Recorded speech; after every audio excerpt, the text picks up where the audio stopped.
Welcome to the Prof Talk Pod, brought to you by the Engaged Professor.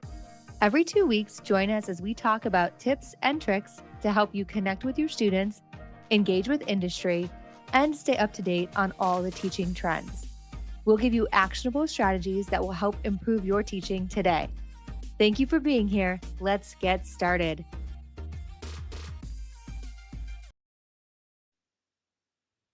Welcome to the Prof Talk Pod. My name is Becky Aiken, and I am excited to bring you a solo episode this week.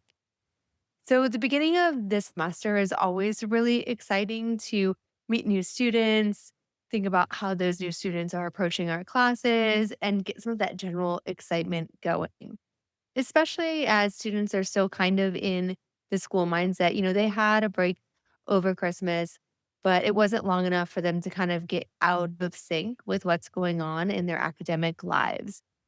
And yet, the beginning of every semester can be really challenging. One of those reasons is that students are moving in and out of our classes the first week or 2 weeks, and in some places, even 3 weeks. Students are adding or dropping. You're getting those late requests to join your class. You're trying to determine how to move forward. You get to know a couple of students, they're talking during class, then they switch to a different class and you don't see them again. It's a time of a lot of transition. Not to mention, you're trying to get to know new names and new faces. And sometimes in that early part of this semester, we can forget to pay attention to what is going on with our students and their attendance in our class. Now, accountability, and especially in attendance or turning in assignments, is one of those topics that's, you know, really divides faculty, because the question really is, what is our role as teachers? We are not, in fact, the students' parents, and their goal is to become functioning adults who can leave college and get a job and learn how to show up and how to be accountable and how to turn in and do their work on a consistent basis. And it's really difficult, I think, as a teacher to think about what is my job here, right? Am I supposed to kind of hold their hand and make sure that they show up, make sure that they're doing things on time, give them multiple opportunities to do so? Or is it just they're adults? It's time for them to figure it out, sink or swim, you either show up or you don't. It's not my job to support that. But at the end of the day, I really think teaching isn't something that can always be broken down into the intellectual debate. Sometimes it's a very human thing. And trying to decide how much independence you should encourage in your students and how much support you should give them can be very difficult, but is an important part of the equation. And when do we turn from accountability matters to making sure that we care for students? Their lives can be really busy, just like our lives can be. And it's difficult sometimes for them to know when they need to prioritize, for example, their mental health or their work life with their school life. And when are we being overbearing versus when are we mentoring them to learn this skill? Now,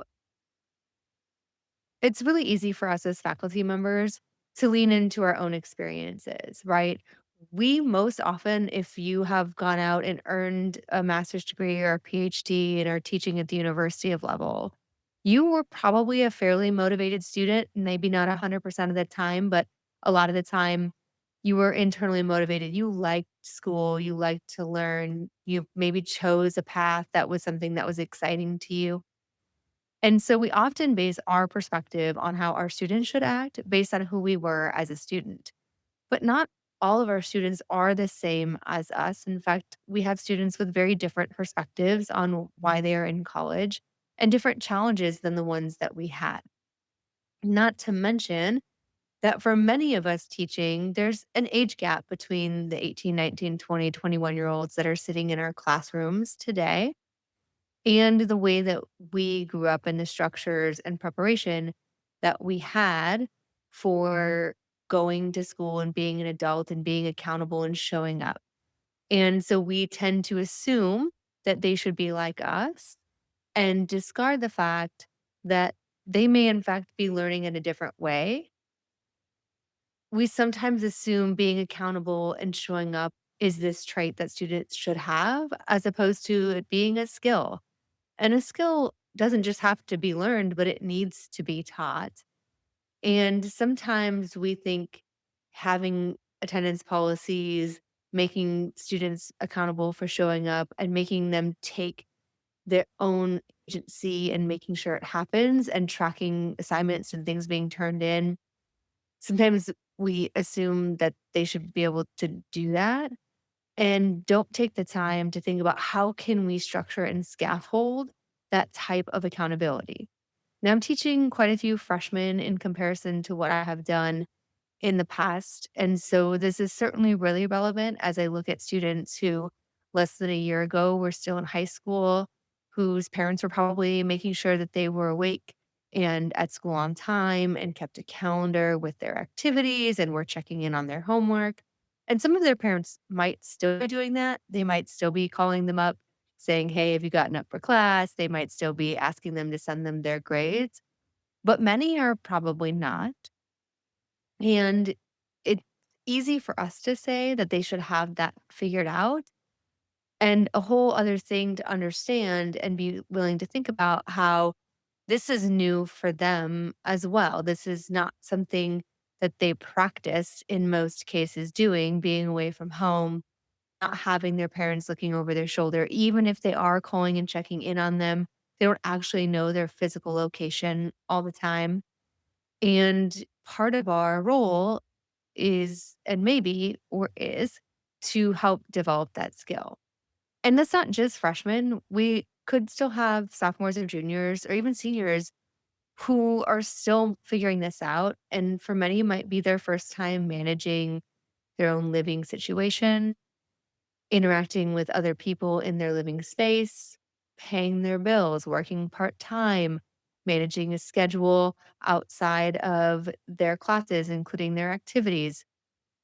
And it might be the first time they really felt that or had the opportunity to do that. And our classes are kind of a cog in that wheel, and oftentimes just one cog in the wheel.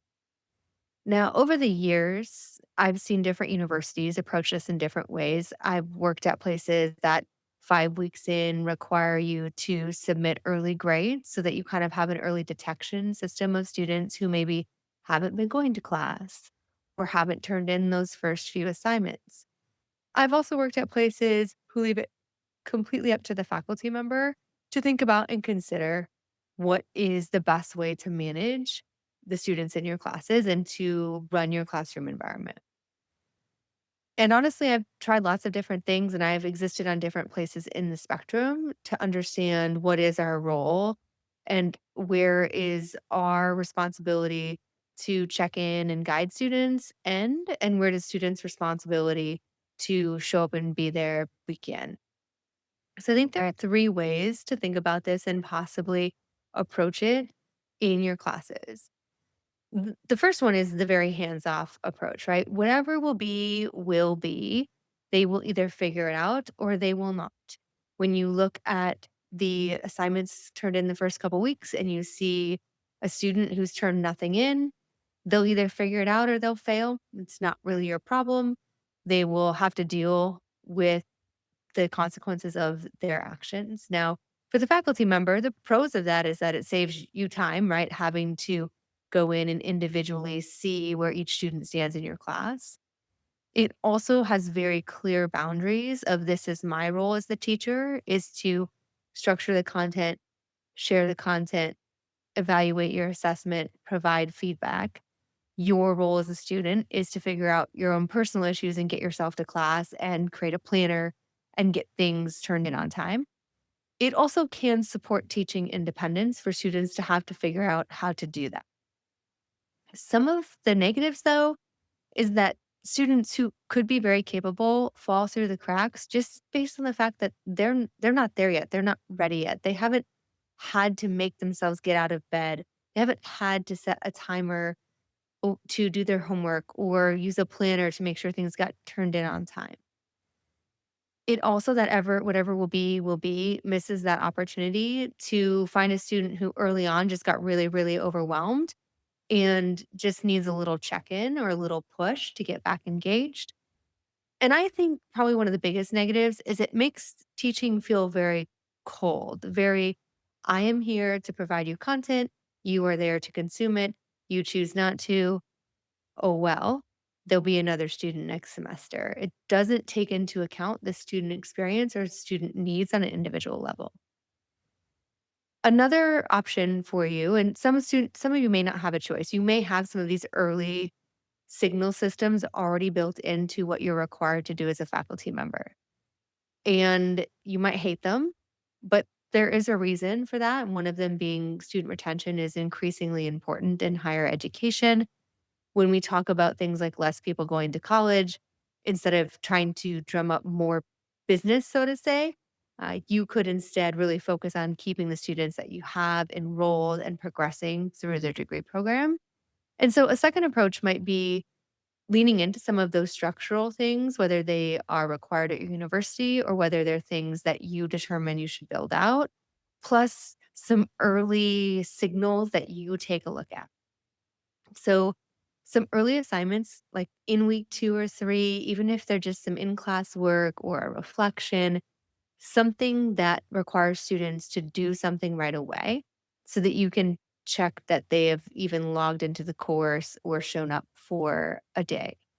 In the online environment, I would argue that's probably even more important because it's easy for students in an online class that doesn't have a physical check-in to kind of push it off and say, I'll get to it, I'll get to it, I'll get to it. And eventually it gets so far down past gone that they decide it's just not worth their time anymore. I personally like to have syllabus reflection assignments in week 1 so that I know that a student who is in my class has turned at least one thing in right away. I know what's annoying about that is it's often before the add or drop period. And so some students do work or some students come in late and have to make it up. And I just let them do that because I know that's a very early assignment, but it does give me an early check in point with students. At the very least, have something due before week 5. Think we are in a world now where a test halfway through or one major paper at the end isn't a great opportunity to see students' progression and help make sure that they're engaging early. And then, of course, monitoring attendance and making sure that you're at least aware of where your students are at and who's showing up, and maybe doing some general talking in class about you know, some assignments being late or the importance of showing up so that students feel like that you are noticing, that you care, that you're paying attention to that. This is another argument for at least having some sort of way to track engagement in the classroom environment for in-person classes. We've talked a couple times over the last few weeks about just showing up versus engagement.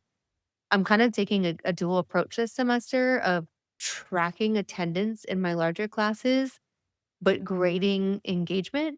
So that way I know if they're showing up to decide if I need to reach out early to them to encourage them to stay engaged so that they can be successful. And also the way that they get an actual grade is by engaging in the stuff that we're doing in class.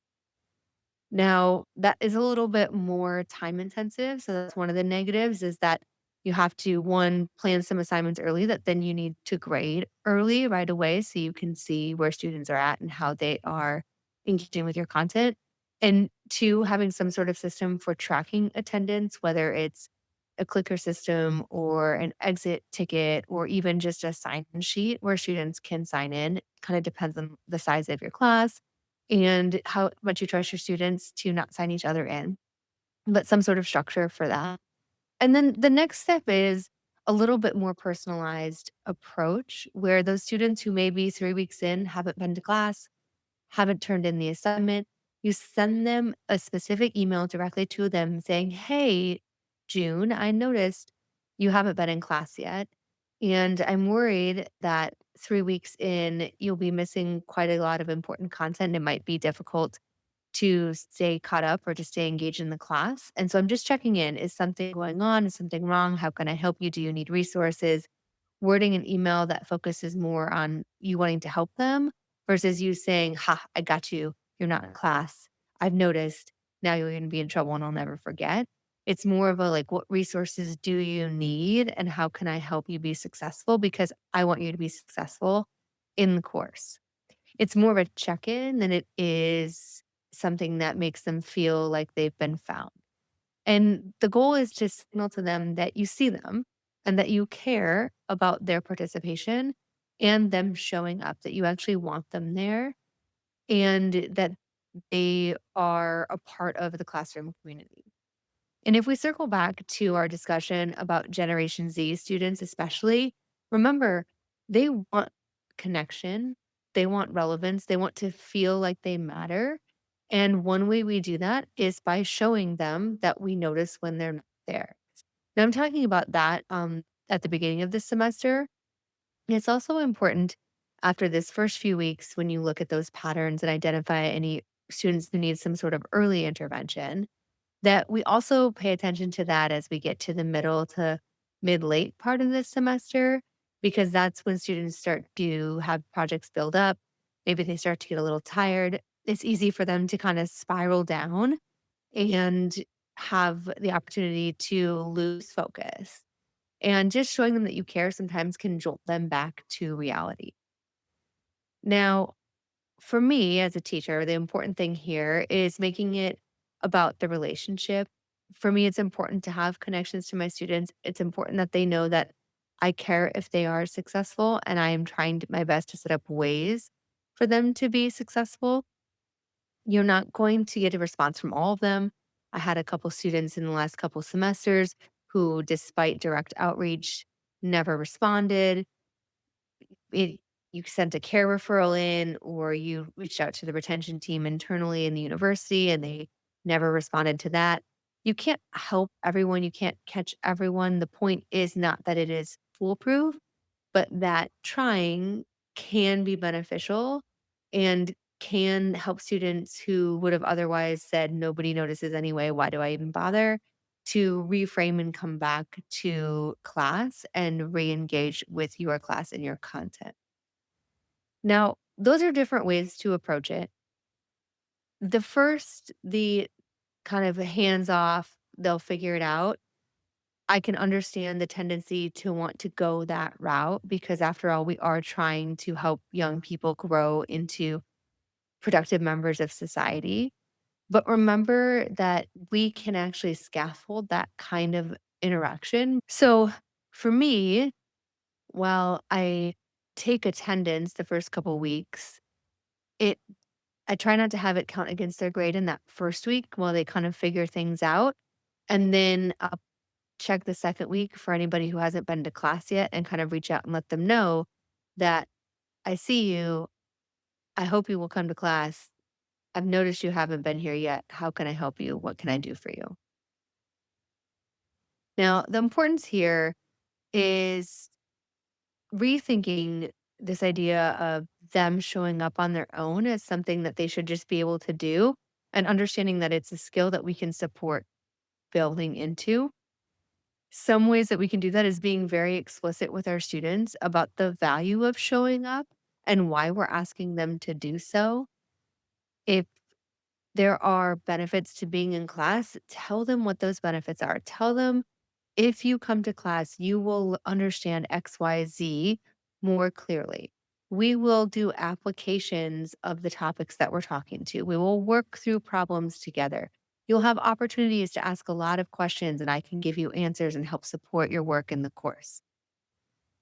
Don't just tell students, you know, that they should do it, but give them the why. Remember, Generation Z also cares about the why. Why does this matter? Why is it important that I learn this? How will it help my degree? How will it help my life? The more you can do that, the more you can encourage attendance. And when students email you and say, "Hey, sorry, I missed class because I was sick. Did I miss anything important?" Respond with yes, right? Have a policy in place. If you miss class, here's how you get the content, and here's why the content matters. The more you can continually remind students of that, the higher the likelihood that they will continue to show up. So, as you think about what this means for you, really consider how your approach to our role with our students shapes your course policies, I would encourage you to at least try to track student attendance or encourage early participation with some early assignments so that you at least know who is engaging with the material and who is not. And I would encourage you to do some direct outreach to students, or at the very least, find out who at your university will follow up with students who haven't been participating, who might need an extra push. And if that doesn't exist in your department or your school yet, facilitate a conversation about the benefits of having somebody focused on student retention, on student outreach. At the end of the day, I get it. We are not parents, we're not babysitters. Some of us feel we didn't sign up to be holding students' hands through the process. But we all need help sometimes, and recognizing that you can at least set a structure in your class to help you see students who are struggling early so that you have an opportunity to provide support. Tell them the reason that you do the things, the reason you have an assignment in the first week or the third week is to make sure that everybody's on track to be successful. And if at the very least you don't want to do individual outreach, encourage them to have a buddy system. If they don't know somebody in the class, get somebody in the class's phone number and be each other's accountability partner, right? If they don't show up, you text them, ask them where they they are. The more that you can encourage students to understand and learn accountability and learn structures and strategies to help keep themselves accountable, the more likely you are to have students continue to come back to your class every semester because you've shown that you care about your students. And so, with that, the last thing I want you to think about is what you want to be known for as a teacher, as a professor. Do you want to be known as someone who supported student success, who cared deeply about their students, and who tried your best to help them succeed? If so, then engaging in some of these early warning activities, engaging in some of the work of making sure students have structure early on to help them be accountable is important. If you have thoughts on other strategies you've tried, ways you've increased student buy-in to help them show up, to help them complete assignments on time, I'd love to hear them. Please email me, Becky at theengagedprofessor.com, and we will see you next time.